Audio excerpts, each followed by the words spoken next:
Welcome to episode 145 of the G2 on 5G. It's the latest inside scoop on everything 5G. We cover 6 topics in about 20 minutes, and it's brought to you by More Insights and Strategy. I'm Will Townsend, and joining me again this week is fellow analyst Anshel Sag. Let's get started with my first topic. And this week, the big 5G event happened in my hometown of Austin, Texas, and I did attend one of the days.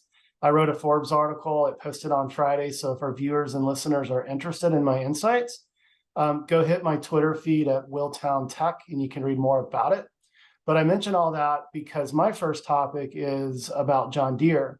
And John Deere was at the event, and they were interviewed by Light Reading. So if you're not familiar, Informatech and Light Reading sponsored the big 5G event. And it's sort of been back and forth between Denver and Austin. Next year, apparently, it's going to be in Irving in North Texas outside of Dallas. But John Deere was interviewed, and they were talking about their journey to private 5G. And it's something they've been talking about for quite some time. I've met with John Deere in the past, and they've talked about really primarily the first focus is around using private cellular to automate their factories, and John Deere builds some of the largest, machines in the world, probably only second to Caterpillar. And what I found interesting in the interview at the show, that their executive, his name is Jason Wallen. He's the principal architect for John Deere's Global Information Technology Group. But he talked about that on average, there's over 1,000 miles of Ethernet cable in a given John Deere manufacturing facility. And what they're leaning into 5G for is to cut the cord and be able to reconfigure manufacturing lines much more easily and with more agility using private cellular. And this is something that you and I have talked about on many, many podcasts. And what I view private 5G to be very well suited for, and likely over half of the addressable market would be in manufacturing for that sort of line reconfiguration, for automation of robotics, given the tactile control with the ultra low latency that 5G standalone delivers. And so this is just from my perspective, another reinforcement of private 5G. We've also talked about how private cellular has been sort of slow to ramp, and I've spoken in the past to the fact that there are many different paths to get there. But I thought this was a great opportunity for John Deere to really sort of highlight what they're doing with private 5G. And they actually held an event in Austin earlier this year. I couldn't attend, but Bill Curtis, our analyst in residence that covers IoT, attended, and he came away quite impressed with what John Deere is doing. And one of the other things, this is a Light Reading article that was obviously published to support the interview. But what's really, really interesting is that John Deere. I mean, you kind of think about John Deere as being an agricultural company, but they've established these technology centers and these activities to support not only manufacturing automation but edge computing, and eventually private 5G will find its way into autonomy to pilot, tractors and combines and those sorts of things. John Deere has been using simply GPS to do that, and it's been pretty darn accurate. But I don't know if you caught this article or caught the news of big 5G, but would love to get your insights too. I did not catch the big 5G news, but I did see. You were in London or Cambridge, right? Yeah, I was in Cambridge with ARM. I can't talk about what I saw there, but I can say that I was there. Cool. Yeah, I just I caught some of this news, like the John Deere stuff. But yeah, I think there's a lot of interesting things that are going on at John Deere specifically. Yeah. And when you consider the cost of their equipment and maintenance, and just like the sheer volume of vehicles and machines that they're building, I can totally see why private 5G would be something that they could deploy. And I think that would help them maximize profits and improve reliability, because ultimately, with these kinds of big machines, I think they're technically called heavy industrial equipment. The services and the maintenance are actually much bigger costs than the equipment itself. Sure. And I think John Deere has had some issues with DRM and right to repair and those kinds of things that are going on. But I do think that they're going to be able to enable better firmware, better upkeep, and more capabilities thanks to private 5G. Because otherwise, they're dependent on what the cell coverage is in that area, or Yeah. Wi-Fi, or whatever else might get deployed. But if they're able to blanket deploy a private 5G network for farms that use a lot of their equipment, then they could actually enable all kinds of new capabilities that otherwise wouldn't be possible. Yeah, no, I totally agree. And I've talked about ag tech in the past and how connectivity is an important element of that. And yeah, I mean, it wouldn't be outside of John Deere's wheelhouse to sort of partner with folks to deploy that infrastructure into, to your point, into agricultural, settings, whether it's farming or it's ranching. Because I mean, adding connectivity and high-speed connectivity and ultra low latency can do a lot of really interesting things on farms and ranches. So time will tell, but I plan to spend more time with John Deere. They've actually invited me to tour one of their manufacturing facilities, and I've just been trying to get my calendar lined up to do that. But I'm hoping to do that and write a Forbes article. It's probably going to be this summer or early fall, but we'll continue to sort of keep everyone updated on those plans. But let's go to your first topic this week. And I did catch this news, and so I've got some things to say about it. But T-Mobile made a pretty bold claim, and that's not unusual for T-Mobile. They're very aggressive in their marketing, but this is around market share in 100 of their defined top markets. So I'll let you take it away. Yeah, so at a MoffettNathanson investor conference, the CFO of T-Mobile, Peter Osvaldik, came out and said in the top 100 markets, we are typically in the 40% market share. So basically what they're saying is that they have 40% market share in the top 100 markets, which is impressive because there are three carriers. So anyone with over 30% has a majority, or maybe not a majority, but a near majority in terms of market share, which isn't necessarily something that one would have ever expected to happen with T-Mobile. Right. But they're talking about how in 775 smaller markets and rural towns, it has 16.5% penetration, and they're working on improving that with a goal of increasing its coverage in these smaller markets from 13% to 20% as a market share by 2025. So they clearly are really paying attention to market share. And there are other factors that might affect this ability, like the 800 megahertz deal with Dish. So there's still some time for that deal, whether or not Dish decides to take it. But overall, I haven't really heard much dispute of this claim. So I'm inclined to assume it's correct. But yeah, it's really interesting to see where T-Mobile is at today. And it's quite the bold claim, like you said. So I kind of believe it, especially considering how much growth they've had. But I also think it's motivation for AT&T and Verizon to try harder. Yeah, when I read this news, a couple things came to my mind. One, I think it is a credible claim. It's probably a consumer claim, and that's rooted on the fact that they've been first to standalone. And they've been they were able to very aggressively build out their mid-band spectrum assets they acquired from Sprint.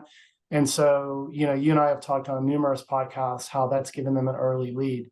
So I'm not surprised to see that. Now, I know that T-Mobile is still building its beachhead with its T-Mobile for Business.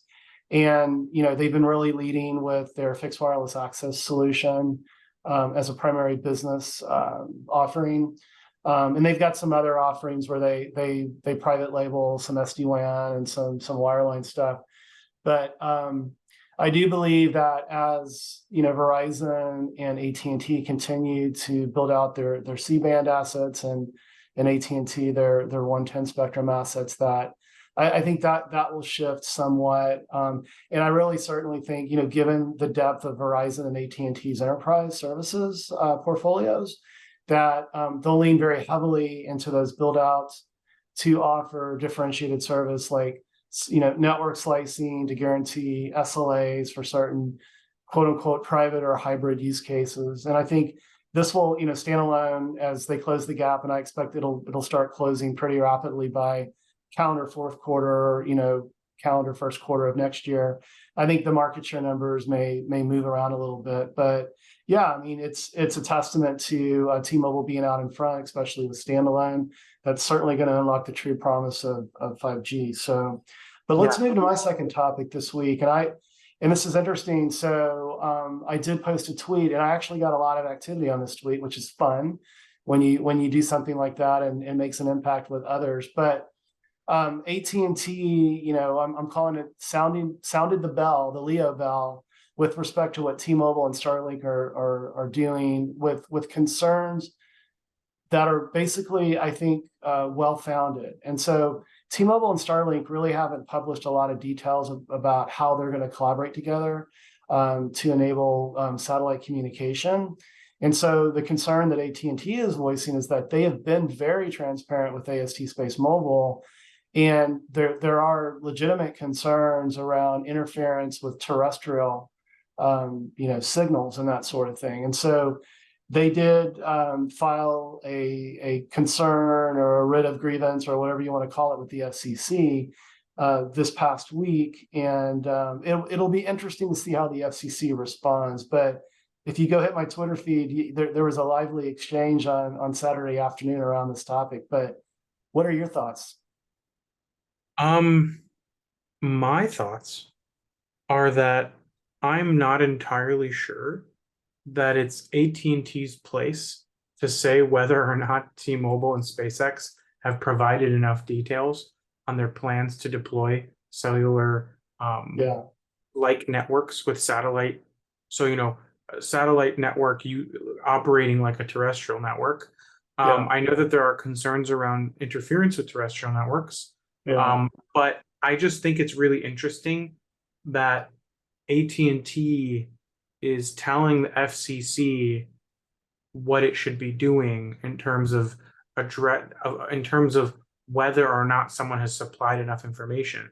I just think, I actually tweeted something about this as well because I saw this a couple days ago, and I thought, why does who is AT&T to decide whether or not SpaceX and T-Mobile have provided enough information to the FCC?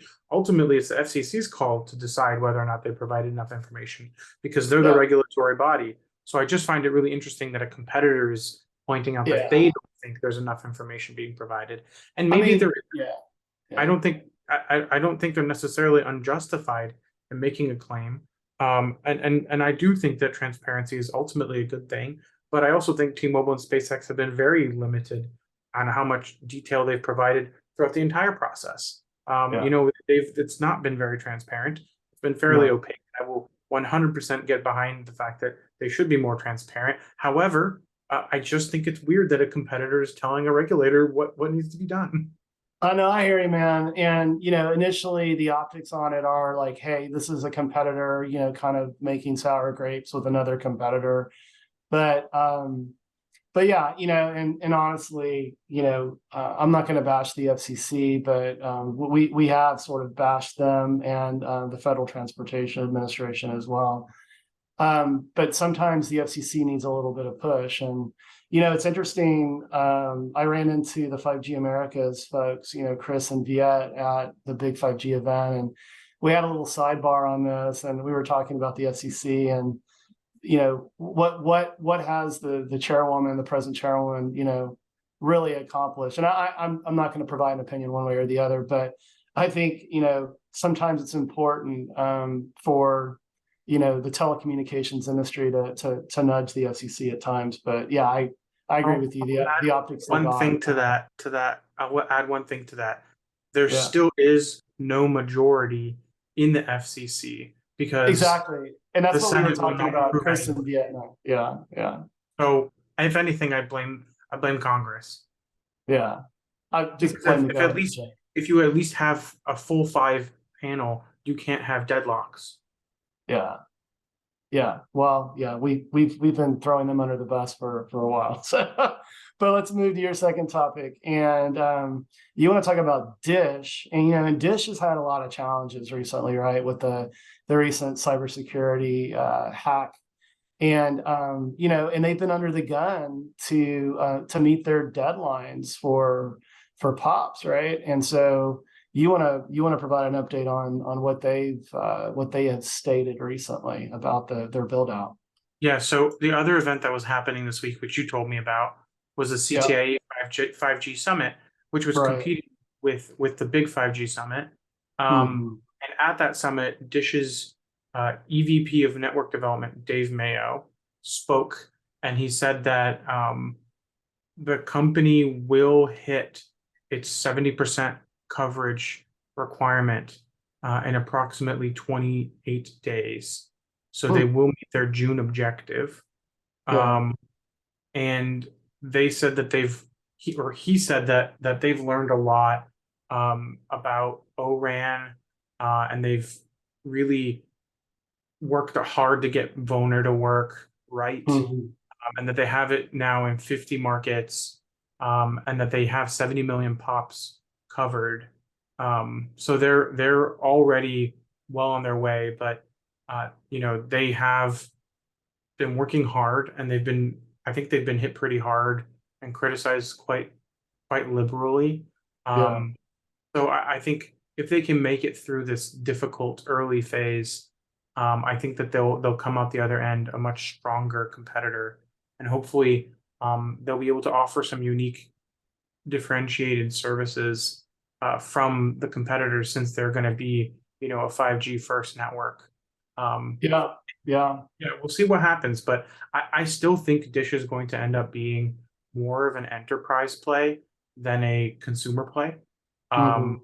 but we'll see what happens long term. And the FCC has really given them a pretty good breadth in terms of giving them room for extensions and things like that. But Yeah. um, there are some other things the FCC has done that I'll be talking about in my next topic that maybe didn't help Dish. Yeah. Well, yeah, I agree with you. I mean, they've been getting lambasted left and right, and it's not surprising to hear, Dave Mayo kind of speak to some of the challenges with Open RAN. Mark, Ruan, who we've had on our podcast in the past. I spent time with him with Samsung Networks at Mobile World Congress, and he was very transparent about the fact that they have learned a lot because they are building a greenfield, very highly disaggregated 5G network with a cloudified core with Open RAN.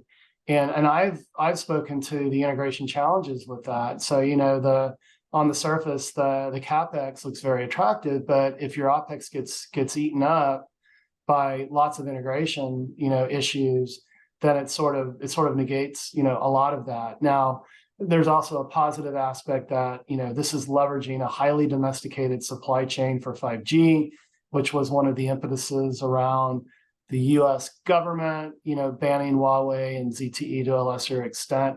But they're being transparent. And I agree with you. And I think I've mentioned this on prior podcasts. Dish can absolutely not go head to head and compete with AT&T and Verizon and expect to build market share. They're going to have to be differentiated. I've spoken to the possibility of maybe they focus a little more aggressively on IoT, but certainly T-Mobile is doing that with its TIoT initiative. So they are going to have to do something different, and they would be very wise to focus on enterprise, and maybe it's private network deployment, but again, T-Mobile and AT&T are doing the same thing as well. So they'll have to find their niche because they don't have the financial stamina to go head to head with, say, an AT&T and with the T-Mobile from my perspective. But with that, let me move to my third and final topic, and I want to talk about SK Telecom. And so in 2018, they were issued 28 gigahertz licenses, and with a requirement that by May of this year, that they had to build out 15,000 cell sites. And so I think most of our viewers and listeners understand 28 gigahertz. It's in the millimeter wave spectrum band. It's high band spectrum, fantastic performance, but very, very weak propagation that's challenged with line of sight and reflection, with glass and metal and that sort of thing. And so, unfortunately, SK Telecom was stripped of their license because they had only basically met 10%, a little over 10% of that 15,000 unit deployment, or that site deployment, and didn't satisfy the requirement. So that the Korean government clawed that back. Now, and there are no plans for SK Telecom to do any further deployments on that. So, from my perspective, and we've talked about millimeter wave in the past, it's going to be very nichey. It's going to be used within venues. It's going to be used within, densely populated urban areas, because the densification is just tremendously expensive. So, I'm not surprised. I mean, South Korea has been definitely a leader with respect to not only 5G deployment, but really, launching very innovative use cases, many of them consumer. But where I really believe millimeter wave is going to have a big factor is it's going to be in sort of those venues for sort of a neutral host replacement. I see it being valuable in some manufacturing scenarios, but again, millimeter wave is difficult. It's expensive. It is new to 5G, so we didn't have this level of spectrum or height of spectrum in the LTE world, and so I expect it to be pretty niche. But there are a lot of companies like Samsung Networks, like Qualcomm, and others that are working to sort of improve the propagation and improve the economics of millimeter wave. But I don't know if you caught this news, but any insights on your part? I did catch the news, All right, cool. but I didn't realize what the percentage was that they needed to hit. Yeah, In they were order way to, off. They were way off by a factor of 90%, basically. I mean, here's the thing: Verizon still hasn't covered, I think, more than a couple percentage points of the country with millimeter wave. Yeah, So, I think maybe the requirements are potentially too high. Um, I think the reality is, when you look at the networks, what millimeter wave does best and how it works, you really don't want to roll it out first.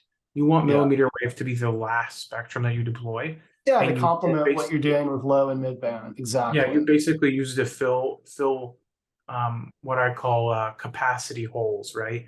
Or capacity black holes, where no matter how much spectrum you throw at it, nothing will alleviate the congestion in that area. That's where you deploy millimeter wave, because it takes away so much congestion, and it resolves a lot of issues that I actually think Korea will have as more and more users take advantage of 5G, as 5G apps start to increase usage. I really think you're going to see an increased demand for millimeter wave. I Yeah, think millimeter wave is inevitable. I just think that it's very, I call it hotspotty, in the sense that you're going to want to deploy it in the places where you have the most density, yeah, or at least the most need for capacity. And I really think that we can use millimeter wave to alleviate congestion, and I really don't think we've even scratched the surface of what's actually possible with millimeter wave, because, I don't think Coachella has effectively utilized it. Any really high density festival, I haven't really seen it used effectively. And guess what? The places where I've seen the best performance of 5G networks is places where it's millimeter wave is at least helping to alleviate. And even then, I think those deployments are fairly early, and yeah, probably don't have the same kind of beamforming capabilities as modern millimeter wave deployments do. So I still mm, think there's lots of room for improvement with 5G performance. And I think a big component of that is millimeter wave, and deploying it in the right place. And I think it's going to yeah, be very similar to how, if you remember, gigabit LTE was deployed, that, 256 QAM kind of scenario. I think that's going to be a similar situation, where the high modulation stuff, 4G, is going to probably flip to millimeter wave pretty hmm soon, if it hasn't already. So, um, yeah, I think it's just a function of density, and I think it's hard to have density if you don't have the network built out first. Yeah, yeah, no, I agree. And it'll be interesting. I'm going to continue to monitor this in South Korea because it'll be interesting to see, with the clawback of the spectrum, what what service providers might step up to make a run at deploying it. But I think your point is really solid too. What needs to happen is you need to get your low band and your mid band deployed, and then it's sort of a layered approach. And hey, in the U.S., as an example, AT&T and Verizon are still getting their mid band deployed, and so it'll be interesting to see how millimeter wave gets layered in sort of as the final kind of element, and then it'll be interesting to continue to watch South Korea, that's been very savvy from a 5G deployment and app perspective, to see what's done with this now that it's been clawed back. But with that, we're kind of nearing the end of the podcast, but let's go to your third and final topic. And you're going to talk about Dish a little bit here as well, but you want to talk about 12 gigahertz. And I know there's been, kind of a fight between Dish and SpaceX, and you want to provide an update. Yeah. So interestingly enough, this was a scenario where Dish had filed multiple, papers. They posted documents online claiming that 12 gigahertz spectrum should not be used for terrestrial use for 5G, and that it should be preserved for satellite communications. Right. Yeah. Specifically between 12.2 and 12.7 gigahertz, which is part of the KU band that Starlink, OneWeb, and other satellite operators use to connect user terminals. Yeah. And Dish Network was looking for permission to operate a high-power two-way mobile service with this spectrum, and Dish basically lost this argument on May 18th because the FCC voted to protect Starlink's access to this 12 gigahertz spectrum, and they lost this argument. But it's really interesting because SpaceX was very heavily out there criticizing this move, and the FCC has effectively declined to authorize two-way high-power terrestrial mobile services. And yeah, I think we're kind of in this place where we're running out of spectrum, and more and more people are starting to compete with each other over what's possible, what's available, and we'll see what happens. Yeah, sub-6, that, you're right. So it's there's a lot of spectrum scarcity when you look at sub-6, and so hey, sort of like AT&T filing its grievance, with the FCC with T-Mobile and StarLink that I spoke to earlier. Hey, you give Dish some credit for making a run at it. I mean, I do believe that they have enough assets to be viable as a fourth player here. So the FCC, they've really got to get a handle on this whole LEO space race, and carving out spectrum to sort of facilitate this, so we don't have contention like we were discussing with my second topic this week. But there's only one issue. Yeah, the FCC's regulatory authority to hold auctions has not been renewed by Congress. Right. Yeah.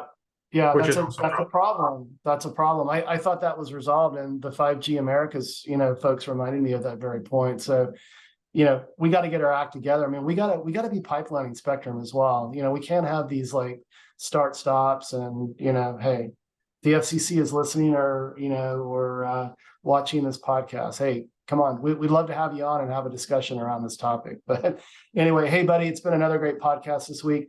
I know you were in England last week. I'm headed to Italy the week that we're going to be posting the podcast. So I'm glad we could do this on a Saturday for our viewers and listeners, but why don't you take us home? Absolutely. We hope our viewers and listeners found this week's topics interesting. If anyone out there would like to provide insights on a specific 5G topic for a future podcast, please reach out to us on social media. Will is at Willtown Tech, and I'm at Anshel. We hope you have a great weekend, and please tune in again next week. And don't forget to rate us and subscribe.